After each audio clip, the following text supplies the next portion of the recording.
যে মাসে কোরআন নাযিল করা হয়েছে সেই মাসের নাম রমজান মাস।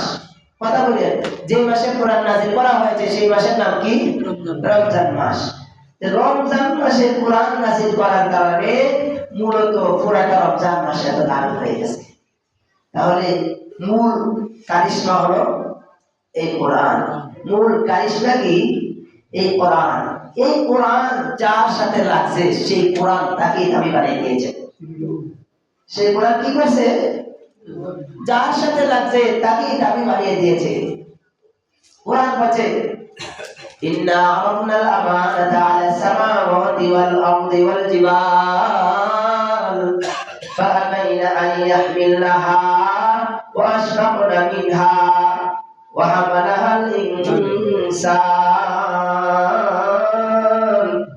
ইন্নাহু কানা যালুমান জাহুলা।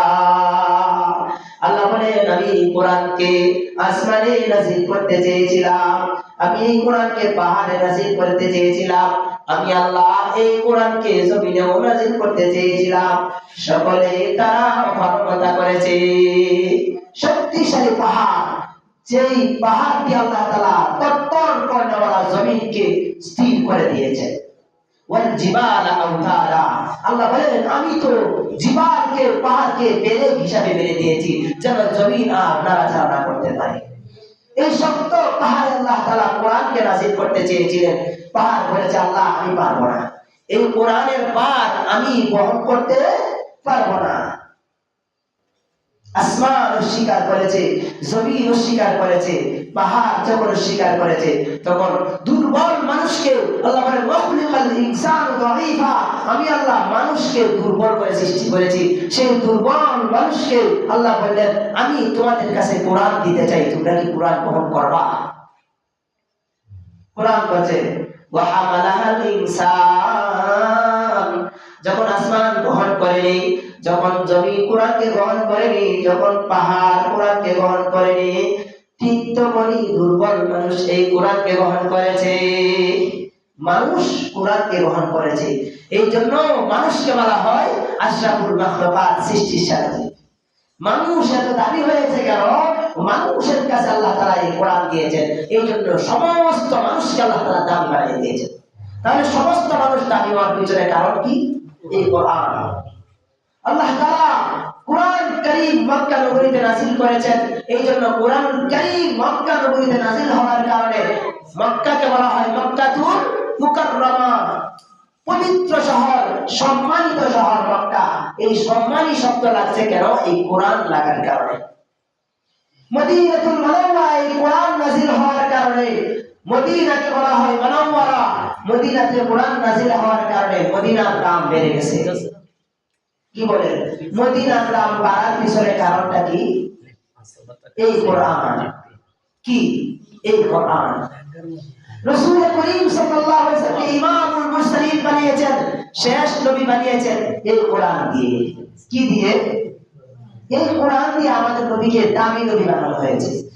যিনি হবে দামি নবী তাকেই আল্লাহ তাআলা এই কোরআন দিবেন। তাহলে মুহাম্মদুর রাসূল দামি নবী হবেন, এই জন্য মুহাম্মদুর রাসূল সাল্লাল্লাহু আলাইহি ওয়াসাল্লামকে দিয়েছেন কি? আল কোরআন। তাহলে দেখেন কোরআন যার সাথে লাগছে তাকেই আল্লাহ তাআলা দামি বানিয়ে দিয়েছেন। সুবহানাল্লাহ। কোরআন কারীম রমজান মাসে নাযিল হয়েছে। কোন মাসে নাযিল হয়েছে? রমজান মাসে নাযিল হয়েছে। এই জন্য পুরোটা মাসকেই আল্লাহ তাআলা দামি বানিয়ে দিয়েছেন। একটা নফলকে একটা ফরজের সমতুল্য সওয়াব দান করবেন, একটা ফরজকে 70টা ফরজের সওয়াব দান করবেন। কেন? এই কোরআনের কারণে। কোরআন বলছে এই রমজানে একটা বিশেষ রাত আছে। কি আছে? বিশেষ। রমজান মাসে একটা কি আছে? বিশেষ রাত আছে। আপনি একটু কথা বললে ভালো হয়, তাহলে কথাগুলি বুঝবেন, আপনি নিজেও পরে বলতে পারবেন। রমজানে কি আছে? একটা বিশেষ রাত আছে। রাতের নাম শবে কদর। কোরআন বলছে লাইলাতুল কদর, লাইলাতুল কদরি খায়রুম মিন আলফি শাহর। যেটাকে আমরা শবে কদর বলি, কোরআনের ভাষা লাইলাতুল কদর। তো লাইলাতুল কদর সম্পর্কে কোরআন কি বলছে? খায়রুম মিন আলফি শাহর, সবে কদর তো এমন রাত যে রাত হাজার মাসের চেয়ে দামি, হাজার মাসের সমান নয়, হাজার মাসের সমান নয়। তাহলে একটা সময় নির্ধারিত হতো এতদিন পরিমাণ, কোরআন বলছে না না, তার চেয়েও বেশি। কত বেশি? আল্লাহু আ'লাম, আল্লাহ ভালো জানেন কত বেশি এই সবে কদরের দাম। হাজার মাস 84 বছরের চেয়েও বেশি হয়। তো আল্লাহ তাআলা যখন বললেন তার চেয়েও বেশি, তাহলে এটা বলতে পারি 84 বছর ইবাদত করলে যে সওয়াব হবে তার সমপরিমাণ সওয়াব না, বরং কোরআন বলছে তার চেয়েও বেশি হবে। এই দাম কেন হয়েছে? এই দামটা কেন হয়েছে? কোরআনের কারণে। কারণ এই রাতে আল্লাহ তাআলা কোরআন নাযিল করেছে। পুরা রমজান দামি, পুরা রমজান মাসে কোরআন নাযিল হওয়ার কারণে, আর স্পেশাল একটা রাত যে রাতে কোরআন নাযিল হয়েছে সেই রাতটা আরো দামি। এই রাতটাকে বলা হয় লাইলাতুল কদর। কতটুকু দামি? রাসূল বলেছেন, আল্লাহ তাআলা কোরআন কারীমে ইরশাদ করেছেন লাইলাতুল কদর হলো হাজার মাস ইবাদত করার চেয়ে বেশি দামি। এই রাত আমাদের সামনে আসতেছে। এই রাতগুলিতে আমরা ইবাদত করব। মুহতারাম হাজির, রমজান তো আসছেই মূলত বান্দার গুনাহগুলিকে মাফ করে দেওয়ার জন্য, বান্দাকে জান্নাতি বানিয়ে দেওয়ার জন্য। আল্লাহ চান না কোন বান্দা জাহান্নামে চলে যাক। কি বলেন? যদিও জান্নাত বানিয়েছেন আল্লাহ, জাহান্নামও কে বানিয়েছেন? আল্লাহ। তো আল্লাহ তাআলার ইচ্ছা নয় কোন বান্দা জাহান্নামে চলে যায়। কিভাবে আমরা বুঝি আল্লাহ তাআলার ইচ্ছা নয় জাহান্নামে চলে যাওয়া? বুঝার এক নাম্বার কারণ, আল্লাহ তাআলা সর্বপ্রথম একমাত্র মানুষকেই বিবেক দিয়েছেন। কি দিয়েছেন? বিবেক দিয়েছেন ভালো মন্দ বোঝার জন্য। তো যাকে বিবেক দিয়েছেন সে বিবেক দিয়ে কি ভালো কাজ করবে না খারাপ কাজ করবে? ভালো কাজ করবে। তো আল্লাহ তাআলা বিবেক দিয়েছেন কেন? বান্দা যেন বুঝে জাহান্নামে না যায়। জাহান্নাম হলো ভয়াবহ, জাহান্নাম শাস্তির জায়গা। বুঝে কোন মানুষ ভয়াবহ শাস্তির জায়গার দিকে যাবে না। এই জন্যই বিবেক দিয়েছে যেন বান্দা চিন্তা ফিকির করে জাহান্নাম থেকে বাঁচে জান্নাতে যায়। স্পষ্ট বুঝে যায় না? এক নম্বর। দুই নম্বর, এই বিবেক দেওয়ার পরও আল্লাহ তাআলা যুগে যুগে নবী রাসূল প্রেরণ করেছেন। কেন? বান্দা যেন বিবেক দেওয়ার পরও শয়তানের তাড়নায় যেন জাহান্নামে না চলে যায়, শয়তানের ধোঁকায় পড়ে যেন আমরা জাহান্নামে না চলে যাই। এই জন্য যুগে যুগে নবী রাসূল দিয়েছেন যেন তাদেরকে বুঝাইতে পারে যে না, এই রাস্তাটাই না, এটা তো শয়তানের রাস্তা। বিবেক কাজ করবে না শয়তানের ধোঁকায়, যেন বিবেক কাজ না করার পরেও যেন বান্দা আবার ফিরে আসতে পারে। এই জন্যই আল্লাহ তাআলা যুগে যুগে নবী রাসূল দিছে না? কেন দিয়েছেন? যেন বান্দা জাহান্নামে না যায়। এই নবী রাসূলগণকে প্রত্যেক যুগে যুগে আবার তাদেরকে গাইডলাইন হিসাবে আল্লাহ তাআলা সহিফা কিতাব দিয়েছেন। কি বলেন?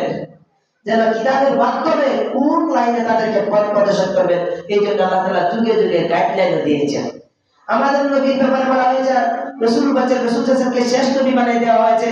রাসূল বলেছেন আনা খাতামুন নবিয়্যিন লা নবিয়্যা বাদি, আমি শেষ নবী, আমার পরে আর কোনো নবী আসবে না।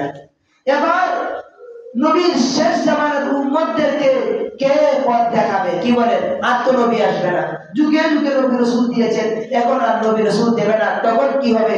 রাসূল বলেছেন নবী না থাকলেও নবীর কাজ করার জন্য আল্লাহ তাআলা যুগে যুগে আলেম উলামাদেরকে দিয়ে যাবেন। রাসূল বলেন ইন্নাল উলামা ওয়ারাসাতুল আমবিয়া ওয়া ইন্নাল আমবিয়া লাম ইউরিসু দিনার ওয়ালা দিরহাম। নবী রাসূল থাকবে না তো কি হবে? মানুষদেরকে যেন জাহান্নামে যেতে না হয়, এই জন্য আল্লাহ তাআলা আলেম উলামাদেরকে নবীর ওয়ারিস বানিয়ে দিয়েছেন। তাদের কাজ কি?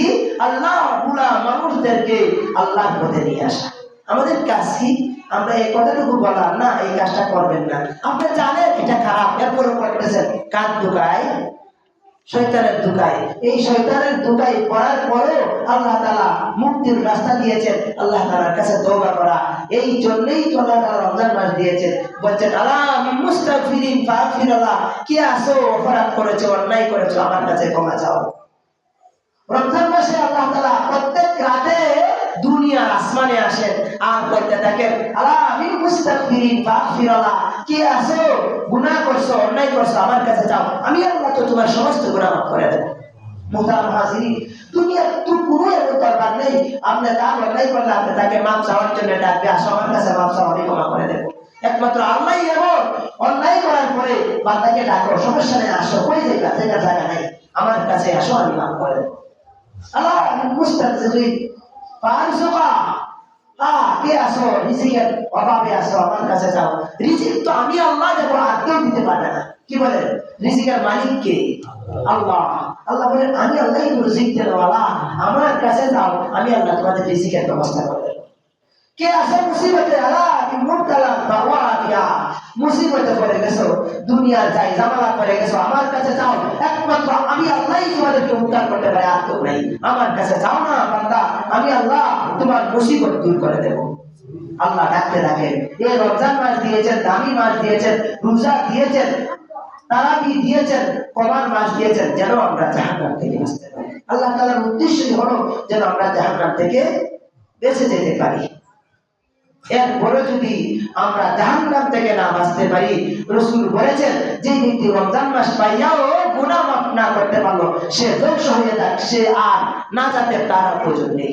এত দামি মাস পাওয়ার পরও যদি বান্দা গুনাহ মাফ করতে পারে, তাহলে তার ধ্বংস ছাড়া আর কি আছে? কি বলেন, আর কি আছে? এই জন্য আসুন না আল্লাহ তাআলার কাছে মাফ চাই, আল্লাহ তাআলা যেন আমাদেরকে মাফ করে দেন। মুহতারাম হাজিরিন, কোরআন বলছে كتب عليكم الصيام كما كتب على الذين من قبلكم لعلكم تتقون। আমি তোমাদের উপর রমজানের রোজাকে ফরজ করেছি, কামা কুতিবা আলা الذين من قبلكم, যেমন ফরজ করেছিলাম তোমাদের পূর্ববর্তী উম্মতের উপরে। শুধু একভাবে তোমাদেরকে রোজা ফরজ করেছি এমন না, বরং আমি যুগে যুগে সকল নবী রাসূল এবং তাদের উম্মতকে এই বিধান দিয়েছিলাম। কেন দিয়েছিলাম? লাআল্লাকুম তাত্তাকুন, যেন তাকওয়া অবলম্বন করতে পারে, আল্লাহ ভীতি, আল্লাহর ভয় অন্তরে পয়দা করতে পারে। চুরি করতে যাবে মুসলমান যেন না করতে পারে, তার ভিতরে যদি এই বই আসে, আমি তো মুসলমান, আমি কিভাবে চুরি করি, আমি তো মুসলমান, আমাকে তো আল্লাহ তাআলা চুরি করতে নিষেধ করেছে, এই বিষয়টা যেন মনে আসে। এই জন্যই আল্লাহ তাআলা আমাদেরকে রোজা দিয়েছেন। মুহতারাম হাজিরিন, আমরা রোজা রাখার পরে কেউ কি লুকায় লুকায় খানা খাই? কি বলেন? এখানে কিন্তু একজন আছি আমরা যে লুকায় লুকায় খানা খাই। কেন খাই না? আল্লাহ দেখবে। কি বলেন? কে দেখবে? আল্লাহ দেখবে। আচ্ছা, এই মুসলমান, যেই মুসলমান রোজা রাখার পরে খানা খাই না, আল্লাহ দেখবে, ভয় আছে। এই মুসলমান কি চুরি করলে আল্লাহ দেখবে, এই ভয়টা আসা দরকার না? এই মুসলমানের কি মালে ভেজাল দেওয়ার সময় এই ভয়টা আসা দরকার না? আমার আল্লাহ দেখে। কি বলেন? এই জিনিসটা আসার জন্যই মূলত আল্লাহ তাআলা রোজা ফরজ করেছেন। মুহতারাম হাজির, এই বইটা প্রত্যেক জায়গাতেই আমাদের আনা উচিত। শুধু রোজার সময়, রমজানে আমি রোজা রাখলাম, খানা খাইলাম না, আল্লাহ দেখবে, এতটুকু বই হলে হবে না। আল্লাহ তো রোজা দিয়েছেন এই জন্য যেন সর্ব অবস্থায় সব জায়গায় এই বইটা পয়দা হয়। আমি যদি গুনাহ করি, আমি যদি একটা পর নারীর দিকে তাকাই, আমাকে কোনো মানুষ দেখলো না, আমার আল্লাহ দেখবে। এই বইটা পয়দা করার জন্যই আল্লাহ তাআলা আমাদের রোজা দিয়েছেন। যদি আমরা রোজা শেষে, রমজান শেষে যদি এই জিনিসটাই শিখতে পারি, আমি যদি পর নারীর দিকে না তাকাই, আমি যদি ব্যবসায় ভেজাল না দেই, আর এই জিনিসটা চিন্তা করি যে আমার মালিক দেখে, এই জিনিসটা যদি কেউ করে, তাহলে রোজা তার জন্য সার্থক। আর রোজা রাখার পরে আমি খানা খাইলাম না, আমার আল্লাহ দেখবে, কিন্তু চুরি করলাম, আমার আল্লাহ দেখে না। আমি নামাজে চুরি করতেছি, ঠিক মতো রোজা করতেছি না, আমার আল্লাহ দেখে না। আমি যখন মানে ভেজাল দেই, তখন আমার আল্লাহ দেখে না, এমন নাকি? যদি এমন হয়, তাহলে ওই রোজা দিয়ে আমার কোনো কাজে আসবে না। আল্লাহ বলেন লাআল্লাকুম তাত্তাকুন, যেন আল্লাহ ভীতি অন্তরে পয়দা হয়, এই জন্যই রোজা। তাহলে আল্লাহ ভীতি তো তখনই হবে যখন আমি যে কোনো কাজে আমি আল্লাহকে ভয় করবো। কি বলেন? যে কোনো কাজে আমি আল্লাহকে ভয় করবো, তখনই আমার আল্লাহর ভয় পয়দা হবে, তাকওয়া অর্জন হবে। আর তাকওয়া এটা এই জন্যই আল্লাহ তাআলা রোজা দিয়েছে, আল্লাহর ভয় পয়দা করা। আর যদি না হয়, তাহলে তাকওয়াওয়ালা হইতে পারলাম না। আর যেই রোজার মাধ্যমে তাকওয়াওয়ালা যে হতে পারে না, সে তার গুনাহ মাফ হবে না, সেও জাহান্নাম থেকে বাঁচতে পারবে না। আল্লাহ তাআলা আমাদের সকলকে তাকওয়াওয়ালা মুসলমান হওয়ার তৌফিক দান করুন, আমিন। এই রোজা আমরা কতদিন রাখবো? আল্লাহ বলেন আইয়ামান মা'দুদা, আমরা কতদিন রোজা রাখবো? হাতে গোনা কয়েকদিন। কতদিন রোজা রাখবো? হাতে গোনা কয়েকদিন। হাতে গোনা কয়েকদিন। এই হাতে গোনা কয়েকদিন মানে কয়দিন? 29 অথবা 30। 29 অথবা 30। মাস যদি 29 যায়, তাহলে রোজা হবে 29। মাস যদি 30 যায়, রোজা হবে 31। 30 ফরজ, 29 ফরজ। 29 গেলে 29 ফরজ, 30 গেলে 30 ফরজ। 29 গেলে আপনি 30 রাখতে পারবেন না। আবার 30 গেলে 29 রাখলেও হবে না। কথা বুঝতে পারলাম? তাহলে রোজা কতদিন? আইয়ামান মা'দুদা, হাতে গোনা কয়েকদিন।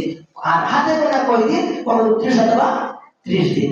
এই 30 দিন অথবা 29 দিন আপনার যদি কোনো সমস্যা হয় তাহলে আপনি কি করবেন? এর সমাধান লাগবে না লাগবে না? কি বলেন? কথা একটু লক্ষ্য করার চেষ্টা করবেন। এই 29 দিন 30 দিন আপনি রোজার কথা থেকে কথা কোনো একটা বড় সমস্যা পড়ে গেলেন, ওই সমস্যায় কি আমি বলে বড় রোজা রাখতে হবে নাকি ভাঙার সুযোগ আছে? কি পরে কাজা করতে হবে নাকি কাজা করা লাগবে না? এই জিনিসগুলি জানা দরকার আছে না নাই? আছে। কোরআন এর সমাধান দিয়েছে। আইয়ামান মা'দুদা, রোজা কতদিন রাখবা? ও হাতে গোনা কয়েকদিন। এবার হাতে গোনা কয়েকদিন যদি তোমার সমস্যা হয়, সমস্যাটা কি? আমার কানা মিনকুম মারিদা, এই 30 দিন 29 দিনে তোমার অসুস্থ হয়ে গেছে, বেশি অসুস্থ, রোজা রাখতে পারতেছ না, এখন কি এরপর রোজা রাখতে হবে? এরপর রোজা রাখতে হবে না? ওই অবস্থা হলে তুমি রোজা ছাড়তে পারবা। অথবা আলা সাফারি, অথবা সফরে গিয়ে তুমি ক্লান্ত হয়ে গেছো, মুসাফিরের অবস্থা তুমি পৌঁছে গিয়ে তুমি ক্লান্ত হয়ে গেছো, এবার ওই অবস্থা তোমার জন্য রোজা ছাড়ার সুযোগ আছে।